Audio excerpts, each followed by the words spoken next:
Bismillahirrahmanirrahim. Assalamualaikum warahmatullahi wabarakatuh. Hamdan wa syukran lillah, salatan wassalaman ala rasulillah. Pemirsa sekalian yang semoga dirahmati oleh Allah Subhanahu wa taala dimanapun berada. Pada pagi hari ini kita melanjutkan tentang kisah para nabi dan rasul. Pada pagi hari ini kita sampaikan kisah Nabi Saleh alaihi salam. Setelah kaum Ad dibinasakan oleh Allah Subhanahu wa taala dengan angin taupan sehingga mengakibatkan semua manusia yang ingkar jadi binasa semuanya. Hancur berkeping-keping. Binatang-binatang diterbangkan oleh Allah Subhanahu wa taala dengan angin taupan yang dahsyat tersebut. Akhirnya bumi itu menjadi tandus dan gersang. Akhirnya bumi yang tandus tersebut dihuni oleh bangsa yang lain yang disebut dengan, dalam Al-Quran disebut dengan kaum Thamud. Mereka itulah yang berkuasa di atas bumi yang dikuasai oleh bangsa Ad dahulu itu.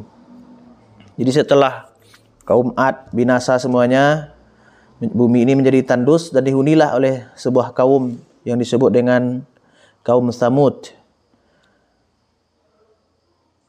Negeri itu sekarang dirombak dan dibangun kembali sehingga menjadi negeri yang makmur. Lebih makmur dibandingkan dengan kaum Ad yang dahulunya. Kemudian yang kedua, tempat tinggal kaum Tsamud. Tempat tinggal kaum Tsamud adalah di lereng-lereng gunung atau bukit. Sebagaimana dinyatakan oleh Allah dalam Al-Quran surah Al-Fajr ayat 9. A'udzubillahi minasyaitonirrajim. Wa thamud alladzina jabus sakhra bil wad. Dan kaum Tsamud memotong batu-batu besar. Jadi kaum Tsamud ini tinggal mereka itu di lereng-lereng bukit atau di lereng-lereng gunung. Pemirsa sekalian yang semoga dirahmati oleh Allah Subhanahu wa taala. Karena semakin makmur hidup kaum Ad, lama-kelamaan mereka menjadi sombong di hadapan Allah Subhanahu wa taala. Mereka berbuat kerusakan dan mereka menyembah berhala-berhala. Bahkan sampai batu-batu yang tidak berharga pun mereka gunakan sebagai pemujaan. Jadi semakin karena mereka lebih makmur, akhirnya mereka berbuat kerusakan. Artinya mereka menyembah berhala dan menyembah batu. Kemudian Allah Subhanahu wa taala perintahkan kepada Nabi kaum Tsamud untuk berdakwah. Allah memerintahkan Nabi Saleh untuk memerintahkan kaum Tsamud untuk beribadah kepada Allah Subhanahu wa taala agar mereka menyembah Allah Subhanahu wa taala dan meninggalkan peribadatan kepada berhala. Sebagaimana firman Allah dalam surat Hud ayat 61 yang artinya, dan kepada kaum Tsamud kami utus saudara mereka Saleh. Saleh berkata, hai kaumku, sembahlah Allah, sekali-kali tidak ada baginya Tuhan selain Dia. Dia telah menciptakan kamu dari tanah dan menjadikan kamu kemakmurannya. Karena itu mohonlah ampun, kemudian bertaubatlah kepadanya. Sesungguhnya Tuhan amat dekat rahmatnya, lagi memperkenalkan doa hambanya. Pemirsa sekalian semoga dirahmati oleh Allah Subhanahu wa taala. Akan tetapi dakwah kaum Nabi Saleh tidak berjalan mulus. Kaumnya membangkang. Bahkan mereka sombong di hadapan Allah Subhanahu wa taala. Tapi berarti tidak jauh beda dengan kaum Ad. Mereka yang sombong bahkan menentang dakwah kaum Nabi Saleh alaihi salam. Akhirnya kaum Tsamud memintakan mukjizat bukti kenabian Nabi Saleh alaihi salam.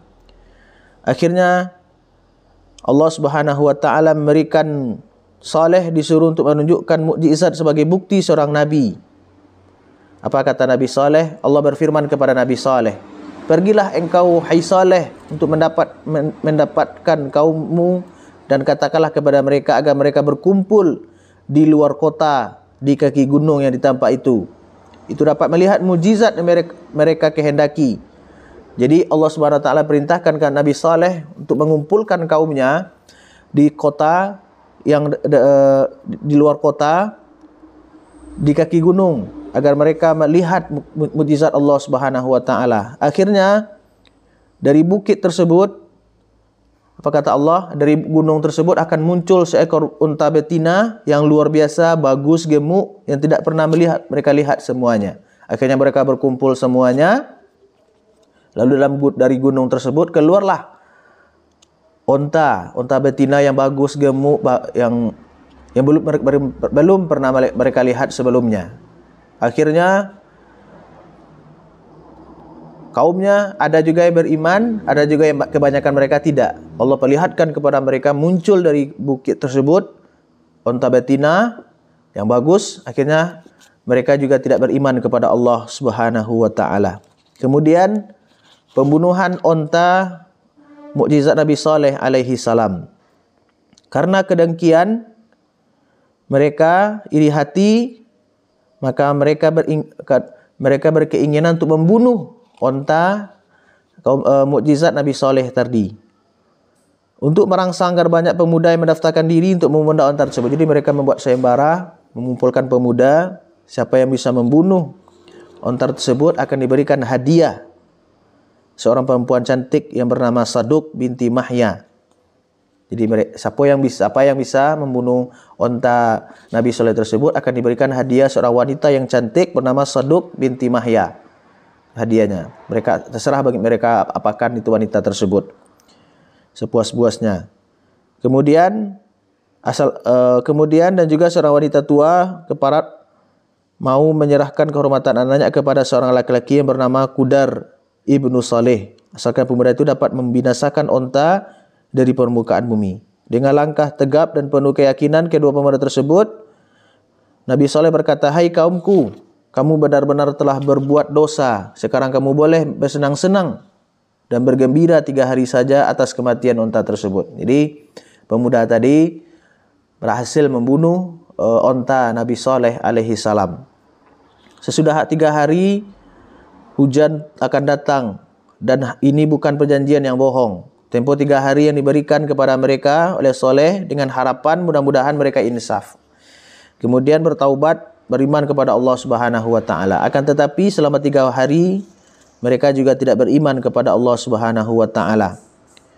Kemudian Allah Subhanahu wa taala menurunkan azab kepada mereka yang karena mereka ingkar dengan berupa sebaran petir yang sangat dahsyat sekali yang menghancurkan rumah-rumah, gedung-gedung dan bukit-bukit dan digunakan sebagai benteng mereka. Sebagaimana firman Allah Subhanahu wa taala dalam surah Az-Zariyat ayat 44, fa akhazathumus sa'iqatu wa hum yanzurun.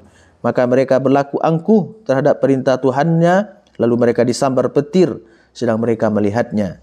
Dalam surah Al-A'raf juga ayat 78, fa akhazathumur rajfatu fa asbahu fi darihim jathimin.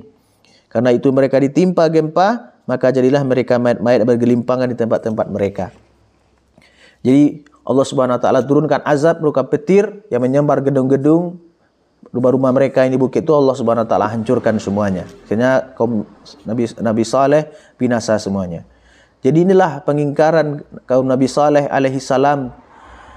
Allah perlihatkan kepada mereka mukjizat Nabi Saleh bisa mengeluarkan unta dari sebuah bukit yang belum pernah mereka lihat. Akhirnya mereka iri dan dengki, akhirnya mereka bunuh.